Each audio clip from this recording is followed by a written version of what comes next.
네, 시청자 여러분, 구독자 여러분들 덕분에 와우넷 채널이 이렇게 빠르게 성장하게 되었습니다. 앞으로도 좋은 정보를 제공하도록 우리 모두 노력할 거예요. 구독, 좋아요는 저희에게 큰 힘이 됩니다. 그리고 와우넷 홈페이지가 새롭게 바뀌었습니다. 컴퓨터와 모바일 둘 다 이용하기 쉽게 업그레이드가 되었으니 많이들 이용해 주셨으면 좋겠습니다. 고맙습니다.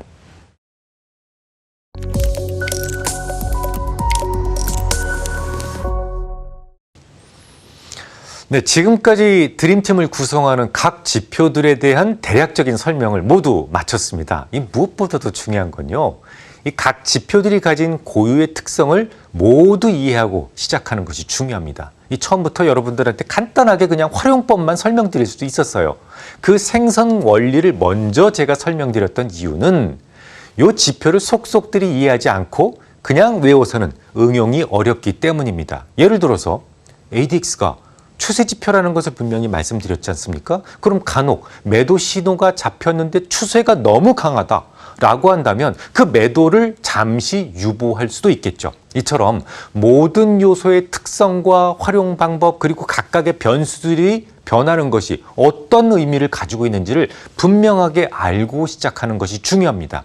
장담하건대 제가 여러분들한테 드렸던 이 드림팀에서는요, 기술적 지표로서 필요한 거의 대부분을 망라하고 있습니다. 추세 지표도 그 안에 들어있고요. 탄력 지표, 거래량 지표, 수렴과 확산, 이런 현대 기술적 지표의 가장 중요한 요인들을 고루 담고 있기 때문에 이 드림팀만 제대로 익히셔도 최적의 매수 매도 시점을 딱 잡아내실 수가 있어요.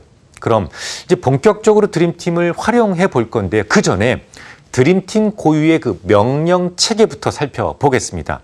이 군에도 이 계통이 있지 않습니까? 마찬가지로 드림팀에는 확고한 명령체계, 우선순위가 있습니다. 이 확고한 명령체계 안에서도 상호 연계돼서 영향을 주고받습니다.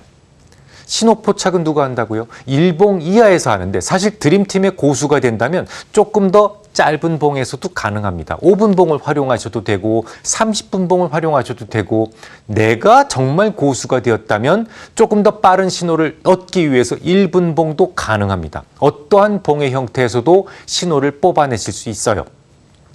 짧은 시간의 봉일수록 이 변동성이 커지고 이 잘못된 신호가 자주 발생하기 때문에 가급적이면 초보 때는 그냥 1봉에서만 전략을 수립하시는 게 좋습니다.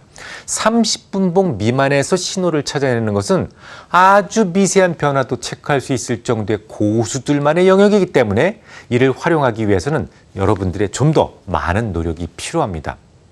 아무튼 1분 봉이나 5분 봉에서 신호 포착 복원으로 사용을 하려면 가짜 신호를 식별해내기 위해서 각각의 지표가 주는 신호를 좀 더 유기적으로 연관해서 해석할 수 있는 능력이 생겨야만 됩니다. 예를 들어서 1분 봉으로 어떤 매수 신호가 발생했다고 가정해보죠. 1분 봉 안에서 살펴보는 지표들은 언제나 3개가 되겠죠. DMI, 스토캐스틱 그리고 CO가 하나의 묶음이 됩니다. 하지만 매수 매도의 결정권을 부여하는 MACD 오실레이터에 대해서는 그 다음 상위 차원인 5분봉으로 가서 보겠죠. 마찬가지로 5분봉에서 매수나 매도 신호를 추출해냈다면 그 신호 포착 지표 3개는 5분봉에서 확인하지만 MACD 오실레이터는요, 그보다 상위 버전 30분봉에서 확인합니다. 다시 말씀드리면 거래량과 수렴 분산 지표인 CO, 미국에서는 하나의 시스템으로 알려져 있는 DMI, 그리고 마법의 지표로 알려져 있는 스토캐스틱은 이 신호를 찾아주는, 추출해주는 정보 부대가 됩니다. 그리고 MACD 오실레이터는요, 그 정보를 토대로 분석을 해서 최종적인 결정을 내리는 이 지도부의 역할을 합니다. 이들만 잘 이용하시면 결정적인 순간에 이익을 취하실 수도 있고 또 결정적인 순간에 큰 손실로부터 나의 자산을 지키실 수도 있습니다. 중요한 점을 하나 말씀드리죠. 결코 이 안의 변수를 변동시키면 안 됩니다. 옵티마이징 시킨다 그런 얘기들 많이 하는데 하시면 안 돼요. 드림팀 첫날부터 제가 강조드렸지만 지표들의 경우 가장 일반적으로 많이 쓰이는 변수가 쓰여질 때보다 정확한 신호를 기대할 수 있어요. 예를 들어 MACD 오실레이터는 중요한 숫자가 뭐라고요? 12, 26 그리고 신호선은 9를 쓴다라고 말씀을 드렸어요. 이걸 옵티마이징해서 다른 그 숫자로 고쳐 쓰게 되면 제대로 된 신호가 나오지 않습니다. 자, 그러면 각 신호 체계의 우선순위를 말씀드리죠. 저점에 대해서 가장 신뢰가 높은 건 이젠 여러분 다 아실 겁니다. 제일 신뢰가 높은 건 DMI죠. 그 다음에 스토캐스틱, 그 다음에 체크앤스 오실레이터, 그 다음에 MACD 오실레이터 이런 순서로 가시면 돼요. 저점에 대해서는 별 의문이 없으실 거예요. 자, 그러면 고점에 대한 신호에서는 가장 신빙성 있는 순서가 어떻게 될까요? 스토캐스틱이 가장 신뢰 있습니다. 그 다음에 신뢰할 수 있고, 그 다음에 체크앤스 오실레이터, 그 다음이 DMI, 그 다음이 MACD 오실레이터의 순서가 됩니다. 고점에 대해서는 의문이 생기죠? 왜 DMI가 아니고 CO가 먼저일까요? 이것도 지표만 여러분들이 특성을 충분히 이해하고 있으시다면 그냥 상식으로 생각을 해도 충분히 아실 수 있어요.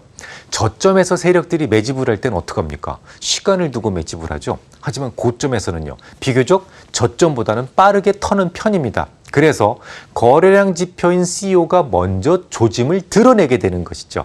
대략 이 정도의 우선순위만 기억해 두시기 바랍니다. 또한 추세 지속을 알려주는 것은 DMI의 ADX가 도맡아하고 이 CO와 스토캐스틱 MACD는 보완적인 역할을 수행하게 되죠. 예를 들어서 매수 신호를 DMI가 잡았어요. 근데 그 매수 포지션의 지속 여부는 ADX를 주로 참조를 하십니다. 그리고 MACD 오실레이터를 통해서 이게 뜨거워지고 있는지 차가워지고 있는지 에너지가 강해지고 있는지 분산되고 있는지 여부를 함께 확인하시는 것이 바람직스럽다는 얘기죠. 저희 이제 다음 주부터는요, 이 드림팀을 직접 적용시켜서 실제 저점과 고점을 찾아볼 생각입니다. 다음 주에 뵙겠습니다.